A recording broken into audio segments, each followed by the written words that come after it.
Well, the UCF the UCF grades are in, man, and it's really bad on the offensive line. And Jack Bicknell, he's got to go, right? I mean, let's just not play about it anymore.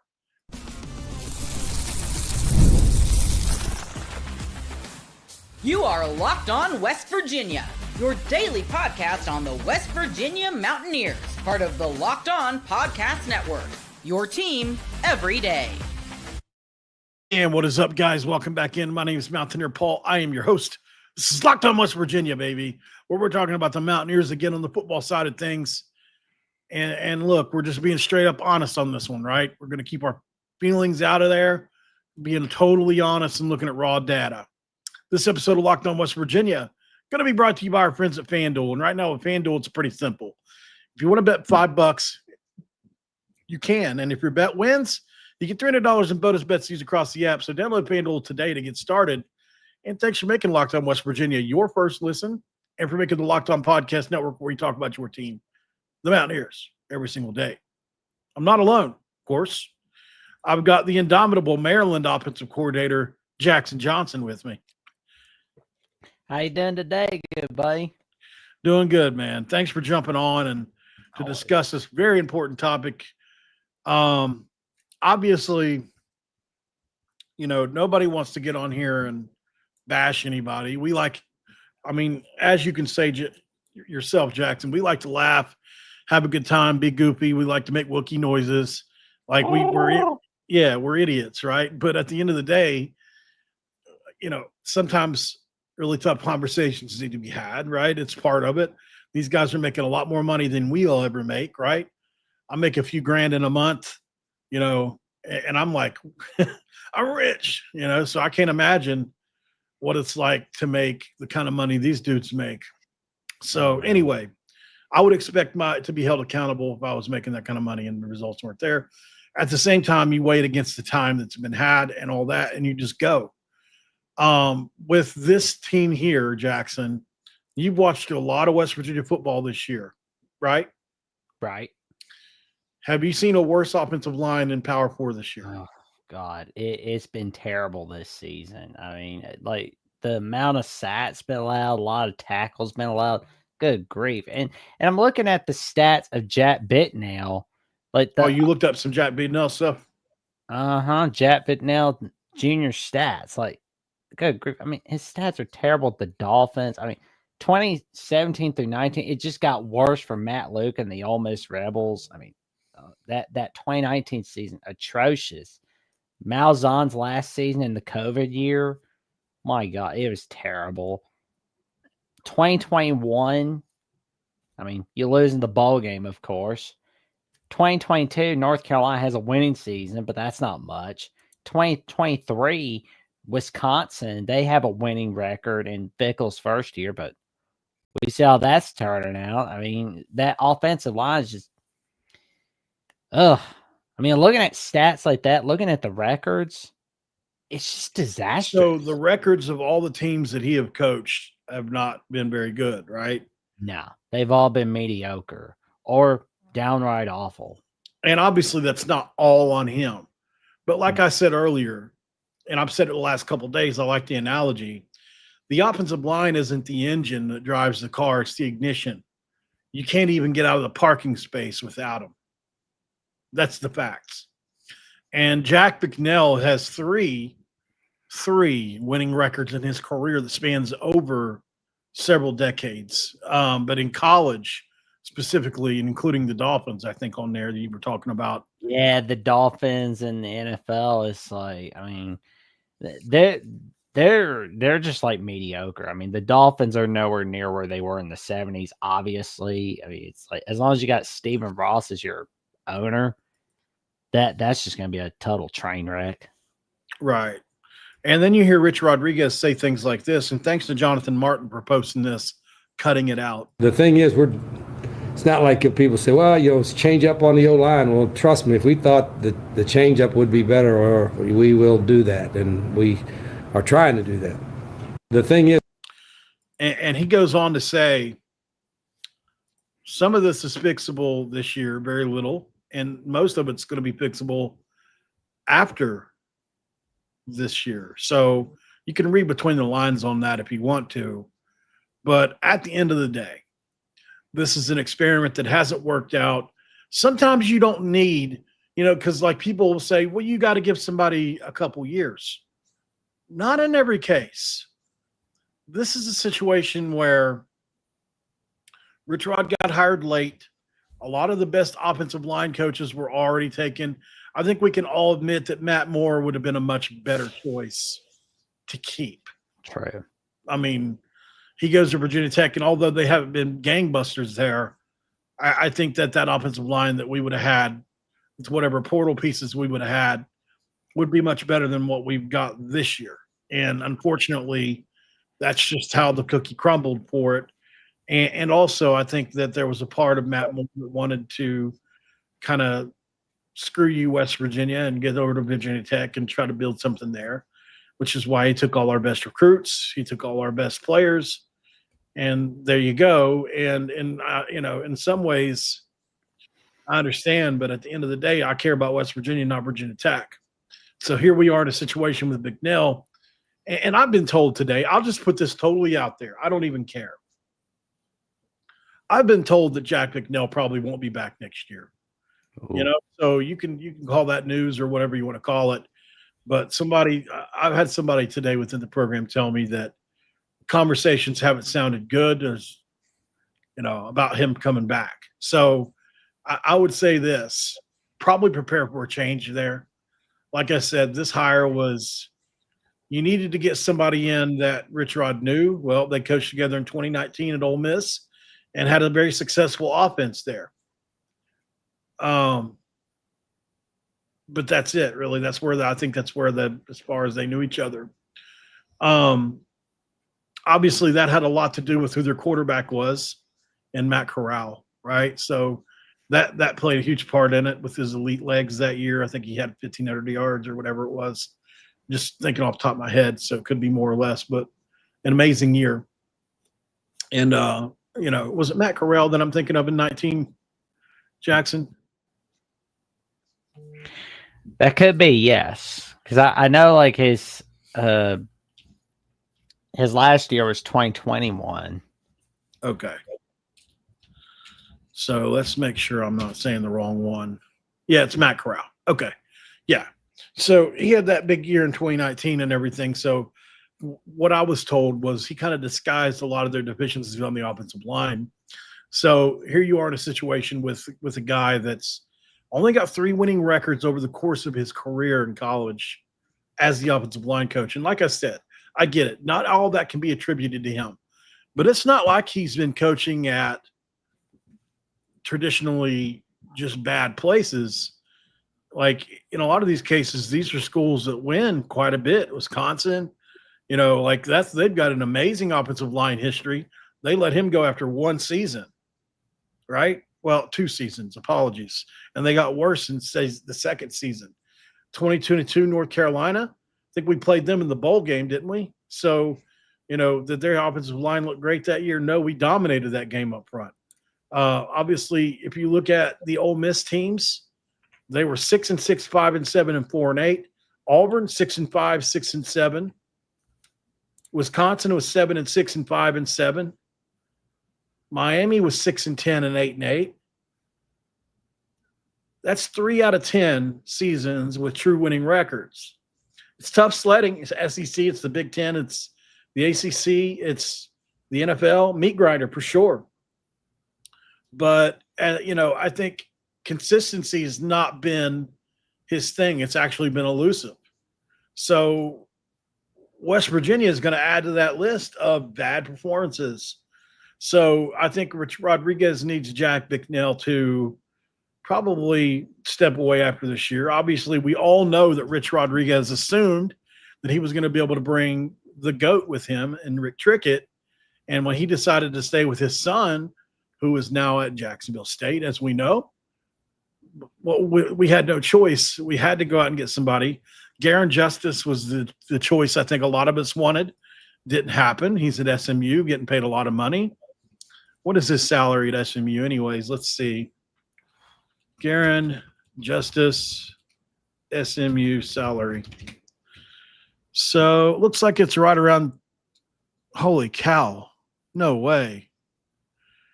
Oh my God. There's no way. Am I reading this right? I'm trying to see. The college football assistant coach salaries. Let's see. Garen Justice. I thought I saw it here somewhere, but then it pulled up when I clicked on it, it pulled up a whole big list of people. I thought I saw 2.4 million. If that's what he's getting paid, then no wonder we didn't get him. There's no way we can pay him that, I'm sure. Well, they got that. It's that Texas money. Yeah, right. Would love to have him. He's young. He's, obviously West Virginia. There are West Virginia ties there, and all that. So, yeah, sure. I mean, would you love to the see Mountaineers get Sam Pittman? Like, Sam Pittman's looking for work. I mean, it'd be better than what we have right now, for sure. Oh, yeah. For sure. Turn that jukebox on. I like that. Oh God. So I'm sorry. I can't find his salary, but it doesn't matter. Obviously, Jackson Johnson needs to be the offensive line coach, as Jay McClanahan says in the comments. He's already the Maryland offensive coordinator, the Auburn offensive coordinator, the Clemson offensive coordinator, the Marshall offensive coordinator. So I mean, I get it, So in all seriousness, though, Jackson, I think it would be best for everybody if we could just move on from this, because West Virginia fans just aren't going to feel great about next year's offensive line with Jack Bicknell back at the helm, whether or not he can improve it or not. And the fact that he's never been a part of a winning team kind of bothers me a little bit. I'm just going to be honest. It does. There's something to that. And when they are winning teams, they're not 10 or 11 win teams. He's never had a 10 or 11 win. He's never been on one. No. It's a bad look right there. But it's like, I will say, and it's like you said, the key to having a better season in 2026 is having a better offensive line. That's it. It's that simple. And are you going to get a Rick Trickett? Probably not. Is he too old to do it at this level anymore? Obviously not. But I mean, he's up there in age for sure, but I still think he can teach the game. But what you really need is a guy that's proven, like the Virginia offensive line coach is who I would go for. That dude is really doing well this year. And here's the thing. Let me get his name correct here. Heffernan. So it's like Doug Heffernan from the King of Queens. This dude he convinced some of the best offensive linemen in America to come there this year at Virginia. It's not far away from where he's at now. West Virginia can probably pay him more than Virginia. If I'm West Virginia, Heffernan is where I go first. Have some cocktail hour with Heffernan like he did on his house, that one episode, King of Queens. Yes. Cocktails. All right, so let's dive into the PFF grades in this game that were just absolutely putrid PFF grades. Let's just get to the numbers after the break. We're here with Jackson Johnson. Then we'll dive into his world of college football in the third segment. But stick around for PFF grades next. And this episode of Locked On West Virginia is going to be brought to you by our friends at QO. That's right. We're talking about QO, and that's a big reason for that. Listen, QO is one of those spots in the country right now that makes tools that help make a huge difference for business owners. That's QO, formerly known as Open Phone. It's the same great business phone system you heard me talk about before, just with the new name. And here's what matters. Every missed call is money left on the table for you. When every customer conversation counts, you need a phone system that keeps you connected 24/7. QO is the #1 phone business system that streamlines customer communications. It works right through an app on your phone or computer, so no more carrying two phones or relying on a landline. Two phones, and whether you're a solo operator juggling everything, a part of a larger team, or what have you, QO makes it easier to stay responsive and professional. See why over 90,000 businesses trust QO, formerly known as Open Phone. Get started for free and see why 20% off your first 6 months at QO.com/LockedOnCollege. That's QO.com/LockedOnCollege. And if you've got existing numbers with another service, QO is going to port them over at no extra charge. So do it today with QO. No missed calls, no missed customers. And where would we be without our friends at FanDuel? The NFL season is here, and FanDuel has an offer you don't want to miss. Right now, customers can bet just $5 that'll make you holla. And if $300 in bonus bets will come to you if you win. That's right. Pick a bet, put down $5, and if it hits, you will like $300 to use across the app. It makes watching football even more exciting when you've got a little something riding on the action. Am I right? So what are you waiting for? Visit FanDuel.com to download the FanDuel app today, and you too, like Jackson, can get started. It's segment 2. Let's crack it, do a diet do. What do you got? Got a water do. You got a water do. Had my coffee due earlier today, so I got to go with the water. Oh, okay. I feel you, brother. Okay. The PFF grades, they're rough, Jackson. I mean, they're bad. They're real bad. So I'm going to go over some of these. We're going to go by position group. You know, the defensive line was not as terrible as I thought. And they did hold the running game in check for the most part yesterday. Asani Redwood at 64. Eddie B at a 64. Wait, I'm on the wrong one here. My fault. Let me get down here too. I forgot that I had put them in ascending order on another. Okay, here we go. Let me try this again. Eddie Kelly led everybody with an 82.7 on 40 total snaps. That's pretty damn good. I mean, that's actually elite, especially this year. I can't believe he played that well. Devin Grant, 72.4. I guess I was wrong. He did play more yesterday than I thought. 72.4 on 29 total snaps. Eddie B had 64.2 PFF grade on 43 total snaps. Nick Gabriel, 61.3 on 27 snaps. Olu Amatosho had a 60.5 on 8 snaps. Elijah Simmons had a 62.7 on 7 snaps. Adam Tomczyk had a 61.2 on 7 snaps. Corey McIntyre had a 52.1 PFF grade on 33 snaps. So he played a lot yesterday.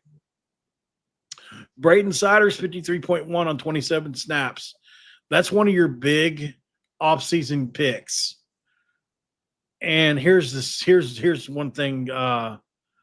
Here's one of the big secrets, guys. We haven't gotten to Jamori Robinson yet, right? So, but Braden Siders at 53.1 on 27 snaps. Ben Bogle, 73.9. I was glad to see that because he's definitely deserving of a good score, and I'm glad to see him get it. Chase Wilson had a starter score at about 66 on 43 snaps. John Lewis had 69 grade on 17 snaps. Marshawn Oxley had a 64.1 on 12 snaps. I mean, I don't know why he's not playing a little more, but Reed Carrico, 55.4 on 46 snaps. So your two linebackers just played up to snuff, really. I mean, those are grades. You got to get up into the 70s. Curtis Jones at a 55.7 on 37 snaps. Jamori Robinson, a 53.1 on 31 snaps. This is your offseason prize, the gem, the pickup of the offseason, playing like absolute dog crap. It's not all on Jamori. This coaching staff has, for the most part, misidentified, misevaluated, and just picked up the wrong guys. I'm at a place now where next year, like this past year, I threw caution to the wind when I evaluated the tape a little bit. and just made the assumption that these guys were going to be pretty good players. And a lot of them individually look good on tape. It's really hard to – I can't explain how hard it is to when you're looking at guys from the JUCO or even FCS level or the Group of 5 level.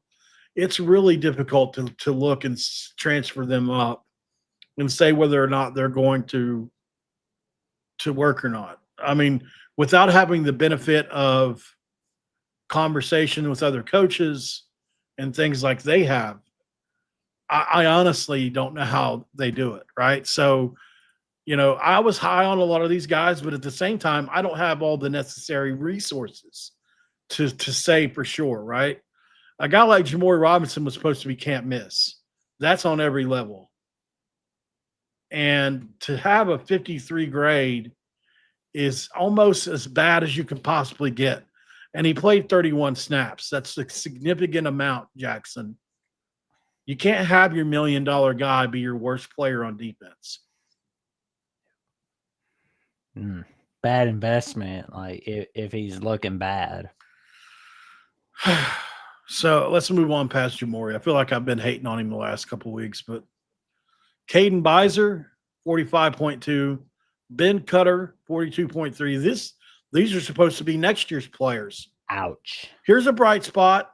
Chris Filippo, 63.1 on 13 snaps. That's not bad. Once again, here we are. Fred Perry, supposed to be our dog, 59.4, and he only played on 16 snaps. That's wild. Jordan Walker, somebody I said I loved before the season, had an 84 on 25 snaps. Zay Jennings only had 5 snaps, but a 75 grade. Kikora Tarnu, the secondary played well yesterday, guys. Very well. Kikora Tarnu, Darren Lewis, Israel Boyce, Derek Carter had a horrible game. Nick Taylor had a bad game. Justin Harrington had a bad game. Jason Chambers had an elite performance, 86 on 30 snaps, which that shows. You saw it yesterday. Like, I'm not shocked to see that. But Justin Harrington, Nick Taylor, and Derek Carter, bad. Israel Boyce, Darren Lewis, Kikora Tarnu, they're all 61 to 65. Zay Jennings and Jordan Walker, 75 and 84, pretty good. Michael Coates was at a 61.8. That's just not good enough for your best corner. Jordan Scruggs at a 64.3. And Ty Crutcher at a 69. Now, he only had 13 snaps. Keyshawn Robinson was at 68.6 on 16 snaps. But, I mean, your starting corners played well enough to win. That's for sure. Now let's get to the offensive line. This is what you all been waiting for to see here. That's not good, Jackson. It's terrible. Yeah, Terrible. it's terrible. Terrible, horrible. It's so bad, guys. Okay, on 80 snaps, Landing Livingston has a 57.2 grade. On 77 snaps, Kimo Makaniole has a 53.9 grade. On 71 snaps, Walter Youngbear has a 51.4 grade. On 53 snaps, Tykes Crawford has a 49.4 grade.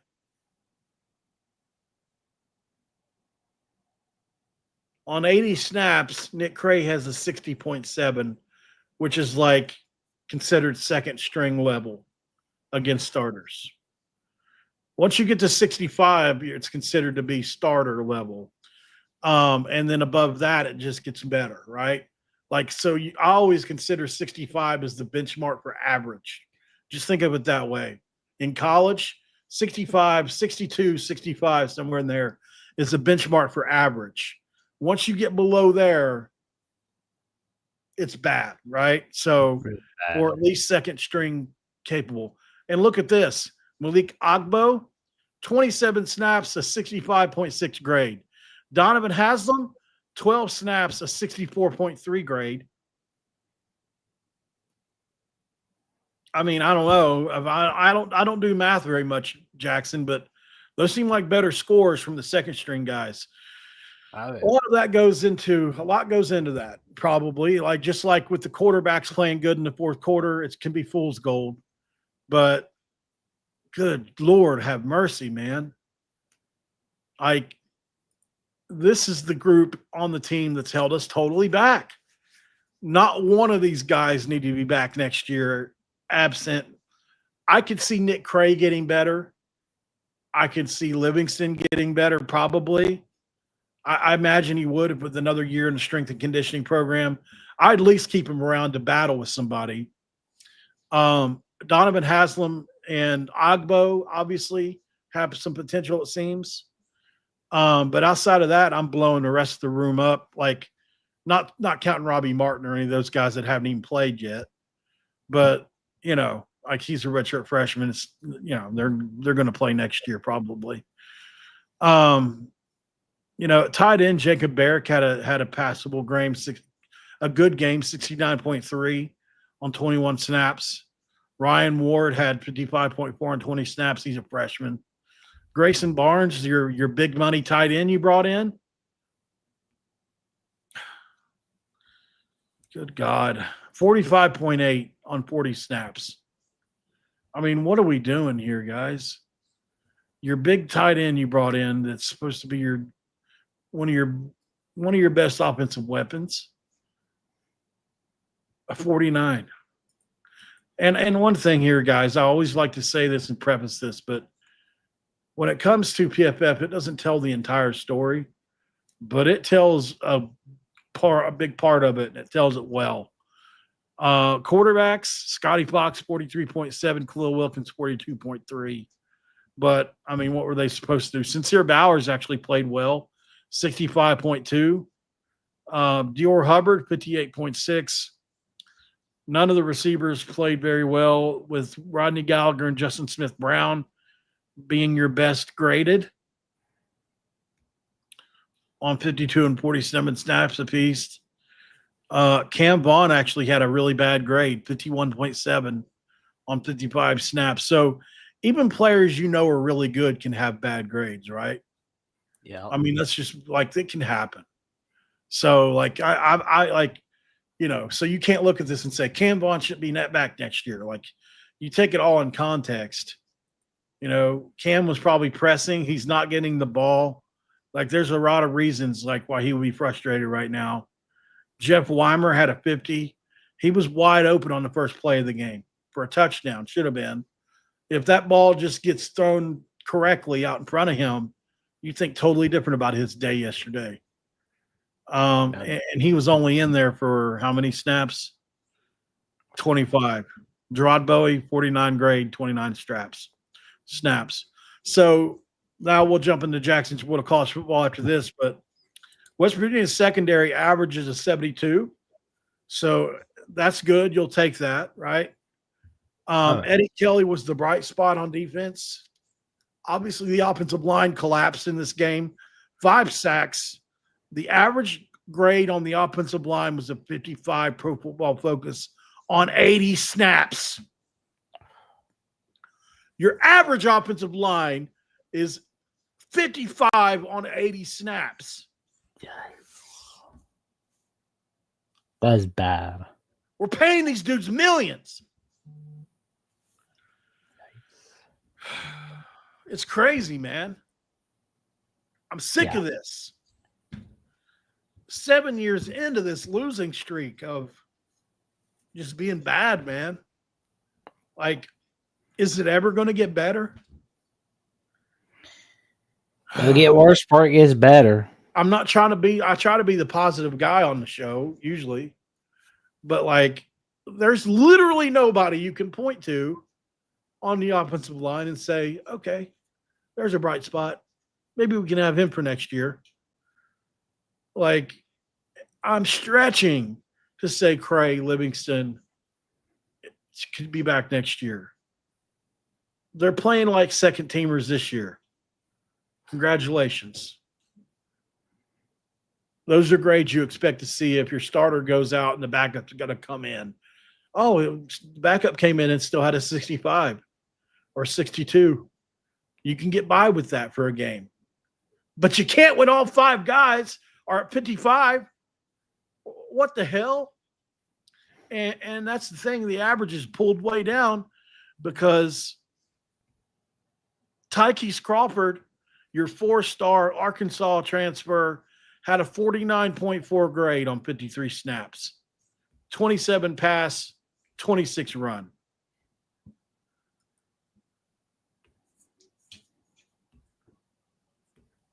Jack Bicknell needs to go. And I understand if you want to say it's the player's fault, fine. But who led the charge on evaluating him? Your offensive line coach, most likely. I don't want his evaluations back in anywhere near the offensive line room.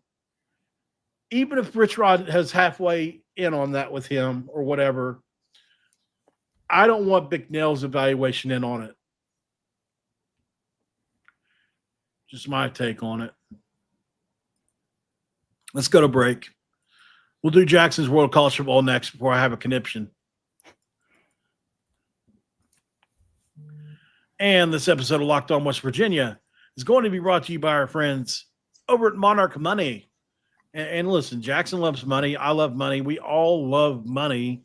Gotta love the money. It's like the Shane McMahon song. Money. Let's be honest. Most of us can't name all of our financial accounts, let alone what they're worth between 401k savings and investments. It's easy to lose track, and that can mean leaving money on the table as well. That's why I started using Monarch Money, an all-in-one personal finance tool that brings your entire financial life together in one clean, easy-to-use interface on your laptop or phone. I love that I can review everything with my partner, see our shared goals, and make better financial decisions together. Don't be like Jackson and let this financial opportunity slip through the cracks.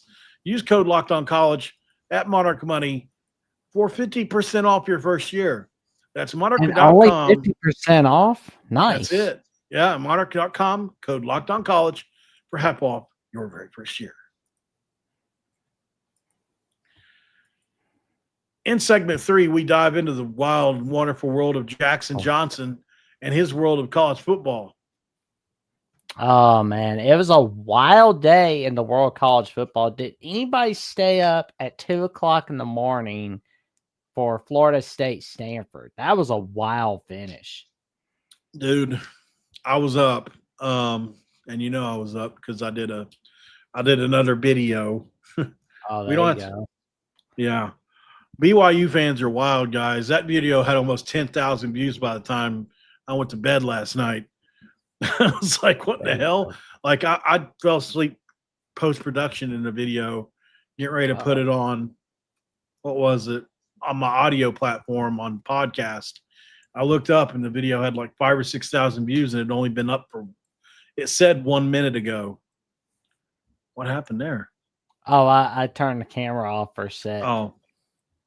But anyways, you're talking about Florida State. Oh, man, like it's time to tell Mike Norvell to go at this point. I mean, you go from beating Alabama, being on top of the world, and then losing 4 straight conference games. I mean, your last conference win was against Cal on September 21st of 2024, 14-9. That's a bad look in Tallahassee. I mean, I know they fired Billy Napier today at Florida, but I think it's time to have a little talk about Mike Norvell at Florida State because I think it's time to end that era. There's no magic? No. I don't What happened to that magic? It's all gone. Oh, God, that's our face yesterday watching West Virginia. Yeah, obviously a 20-13 win for the Cardinal. Big win for them. I mean, there's no doubt about it. How did I say about just now? A boat. Like a Canadian again. Like My Canadian came out. Like what happened on South Park, Flan. Hey, guy. Hey, relax, guy. There you go. They took our nose. Oh man, I know. Billy Napier was saying, "Hey, relax, guy. We just got a win over Mississippi State." 23-21, but close, but no cigar. Because I mean, yeah, you beat Mississippi State, but it's not enough to keep your job, as Billy Napier is fired. By the way, one of my favorite names in college football is Gavin Sawchuk. I love that name. Sawchuk. Oh man, he went chucking. Oh man. All right, let's go to the next game. We're gonna have a rapid fire a little bit here. Oh man, SMU smacking Clemson 35-24. I mean, Cade Klubnik being out. I mean, of course that was gonna happen, but man, SMU got some nice revenge in Death Valley. Good grief. I told you SMU was going to win that game. Oh yeah. Obviously, we want that offensive line coach from SMU while they're at it in Garen Justice. Speaking of Mike Norvell, is it time to talk Dabo in South Carolina, or do you think it's going to be another year? I feel like Dabo is in that Bobby Bowden territory from where Bobby he just Bowden can't be. Where he just can't be fired unless he decides to leave. That's what it feels like. It's getting there because they are going to be, because they kind of feel like they owe him a lot. Because like before, correct, before Dabo came to Clemson, they were always that team that was coming up short of an ACC title game or coming up short of a big game. Right. You know, it was. But I think they're going to feel a lot of gratitude to the point where they're not going to be thinking straight. Notre Dame I hope it's not the last, cross your fingers, hope it's not the last edition of the Notre Dame USC rivalry. But that was a huge win where Notre Dame won 34-24. And I see why Lincoln Riley wants out of this rivalry, because USC is 1-3 under Lincoln Riley against Notre Dame. Well, I mean, listen, what is the very known and public crux, or not crux, but what's the thing that's always wrong with Lincoln Riley teams? They fall apart in the big games. And also on defense. They never have a defense. West Virginia, we played Lincoln Riley teams all the time when they were in the Big 12, and they had some of the most potent and devastating offenses I've ever seen in college football, whether that was Baker Mayfield or anybody else they played with. I mean, obviously, Jalen Hurts was an amazing offense to watch. But they never had a defense really to complement that. And here we see again, I mean, they just give up 1 billion points to Notre Dame, who has probably not just one, but 2 best running backs in the country. Oh, yeah. I mean, how about that impressive win streak? I mean, you go from losing 2 straight games to just potentially winning out. Although, one team you got to watch out for on the rest of that schedule is Pitt. Because you go to Pitt, they're going to try to put a scare into you. How dare you bring up Pitt on this show? Sorry. It's just they tend to be looking good like when they're at home, especially against top 10 teams. They do that. They put a scare into everybody. All right. What's up next? Oh, man. Vanderbilt winning against LSU. 31-24. Pavia putting that money where his mouth is, making that magic in Nashville. Shout out to Corey Barton at Locked On Vandy. Yeah, that was a big game for them. I seen where after the game, Vandy put out a tweet saying, "Yes, we're 10th," or something like that, in response to a lot of people were saying before the game, like, everybody, we think LSU should probably be 10th and Vandy should be 21st, not the other way around. Because Vandy was the higher ranked team in this game, right? Well, LSU was ranked higher than Vandy, but Vandy was the 2.5 favorite in this game. And with this win, it's the first win against LSU since 1990 and the first time since 1950 that they are 6-1 in the world of college football. I was looking at the coaches poll. My bad. Yeah, absolutely. Vanderbilt was ranked 17th and LSU was ranked 10th. Oh, and how about Arizona State upsetting Texas Tech? Yeah, we probably should have done the Big 12 actually. Oh yeah. Ooh. So it's just up and down. I mean, it looks like BYU and Cincy are up as of right now because they're both unbeaten. But one of those teams loses, it could be every man for himself at the Big 12. yeah, I mean, even Houston looks good, which gives you hope for Oh. year 2, right? I mean, you look at Arizona and Houston yesterday. This is a good example. Gives you hope for West Virginia that they can be a lot better in year 2. Oh yeah. I mean, like, you know, that's the blessing in disguise about 2025 being a terrible year for West Virginia. Is look at 2023 Arizona State. Terrible year for the Sun Devils. What happens in year 2 under Kenny Dillingham? Magic all over the place. Worst to first in their first year of the Big 12. They win that conference and they keep it close with the Texas Longhorns. We look at Houston. Terrible year in the first year of the Willie Fritz era. And the second year, they're already 6-1. I think we could see something like that, West Virginia, for 2026. Yeah. Because 2025, terrible. It's like I said earlier in the show. Things will get worse before they get better. But 2026, get some momentum there, you're good to go. Wouldn't it be funny if Pittsburgh was in the ACC title game and they lost the ACC title game? And even though West Virginia's had a bad year this year, you can always hang your hat on the fact that you beat the ACC title runner-ups. That is if Pitt's in the ACC title game. Correct. How sweet would that be? Kind of like how Pitt kept Penn State out in 2016. West Virginia could say, we kept Pitt out of the playoffs in 2025. How sweet does that sound? Yeah, that'd be a nice little thing to add to this year for sure. Jerry Justice says Bill Callahan couldn't do anything with these guys. They're just not good enough. Talking about legendary offensive line and offensive coordinator Bill Callahan, coach. Obviously, and then I said in the comments, what about Howard Mudd, Jerry? Yeah, I mean, some of the greatest offensive line coaches of all time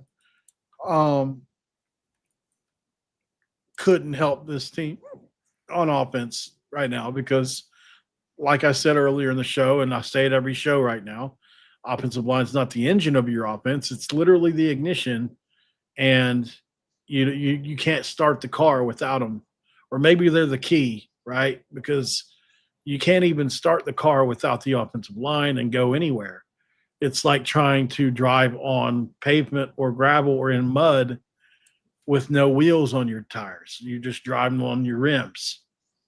Yeah, you can move a little bit, but you can't control where you're going. You can't control how fast you get there. And you can't steer it.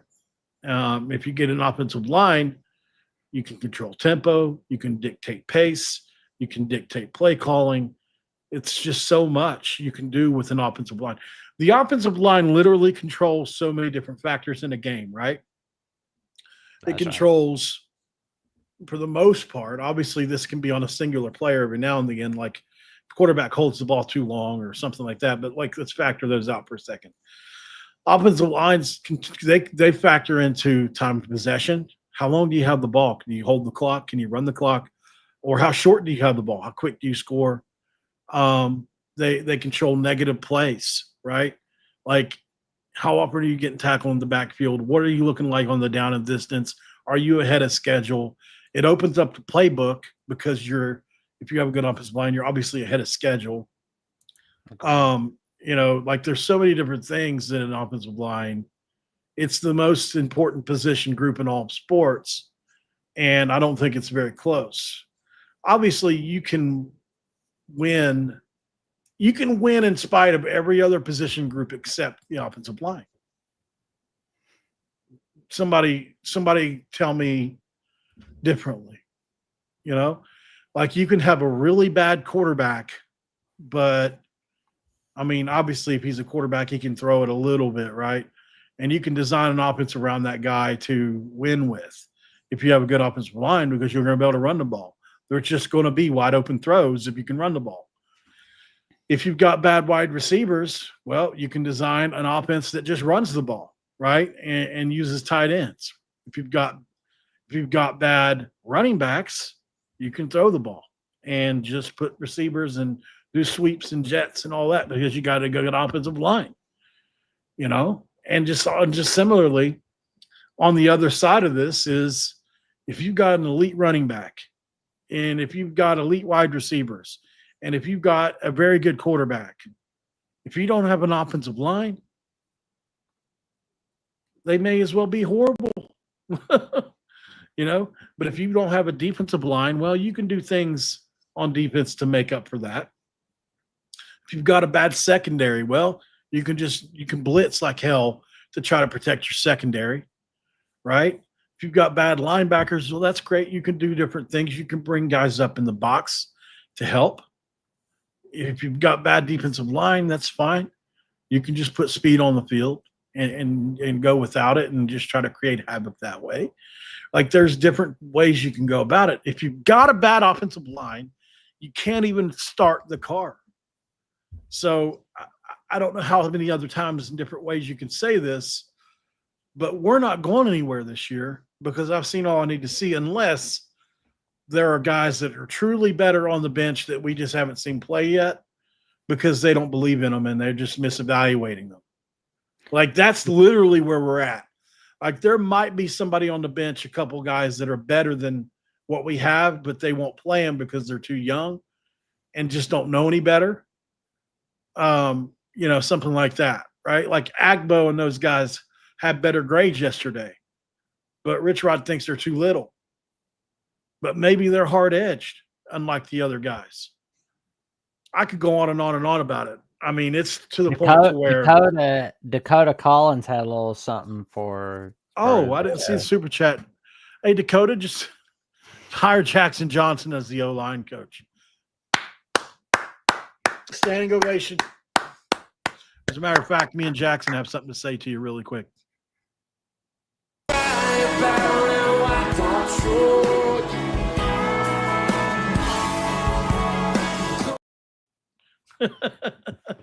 There you go. Oh God, that's me and Jackson dancing to a John Mayer song. Go cry about it, why don't you? This is why we bring Jackson on. We have good times in great country. WTCR. Good time for a long time. That's right. No, but in all seriousness, thank you for the super chat, Dakota. It doesn't go to me. But, I mean, if you just wanted your comment highlighted, then that's one way to do it.